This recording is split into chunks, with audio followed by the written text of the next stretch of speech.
Alright. A wancan darasin da ya gabata mun yi magana akan meaning ko definition na Chat GPT, wanda kuma har mun faɗi cewar wani kamfani ne mai suna OpenAI suka ƙirƙiri shi wannan Chat GPT, kuma mun yi magana akan cewa Chat GPT ba komai bane face AI idan ban manta ba.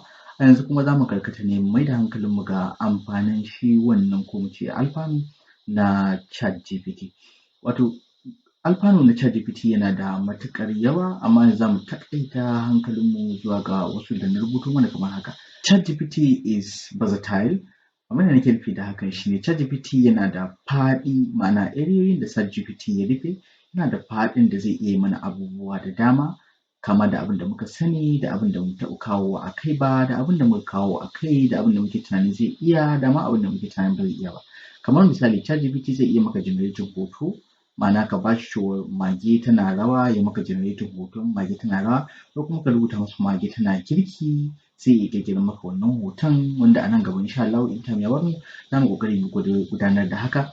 So Chat GPT zai iya amsa maka tambayoyinka kamar ka ce shin Elon Musk na da mata, ko kuma a'a shin Jeff Bezos yana da mata, ko kuma a'a shin ɗan gidan Buhari ya taɓa karyewa, ko kuma wani abu makamancinsu, duk Chat GPT zai iya maka wannan. Sannan Chat GPT zai iya yi maka translating wani rubutu daga wani yaren zuwa wani yaren, ma'ana daga Turanci zuwa Hausa, ko kuma daga Hausa zuwa yaren China, ko dai wani abu makamancinsu.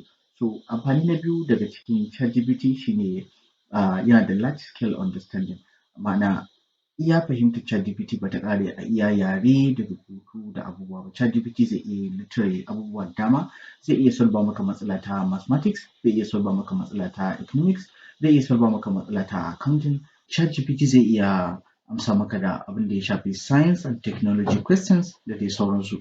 So sannan kuma Chat GPT yana acting kamar human like interaction. Abin da nake so in ce a nan waje shi ne Chat GPT a wasu lokutan yana ba da amsoshin da yake bayarwa yayin da ka masa tambaya, ko kuma wasu daga cikin hirarrakin da muke da shi ko interaction da muke da shi, yana yin wasu abubuwa da za ka ga kamar ma mutum ne ya zauna ya tsara maka wani abu. Misali ka ce masa hey Chat GPT ban da lafiya, ina jin zazzaɓi kuma ban son je wajen aiki, ina so ka rubuta min boss ɗina saƙo cewar yau ba zan samu damar zuwa wajen aiki ba.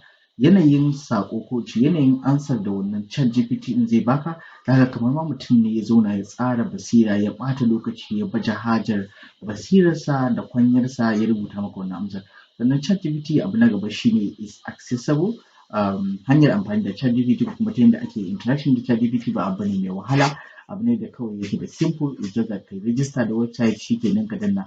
Idan ma kana so ka interaction ɗinsa zuwa ga wani website ɗinka, kawai API key ɗin za ka kwafa ka je kai connecting da site ɗinka. Chat GPT yana da matuƙar sauƙi wajen accessibility, sannan kuma akwai creative content generation. So na yi magana a kansa, ma'ana Chat GPT yana taimakawa wajen ƙirƙirar wasu abu mafiya al'ajabi. Misali za ka iya saka Chat GPT ya ƙirƙirar maka littafi, ko ya ƙirƙirar maka waƙa, ko ya ƙirƙirar maka wani quotation, ko kuma a'a kana cikin baƙin ciki kana son Chat GPT ya baka wani motivational quotation ko wani abu makamancinsu.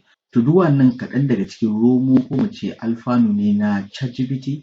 Mu haɗu a darasi na gaba.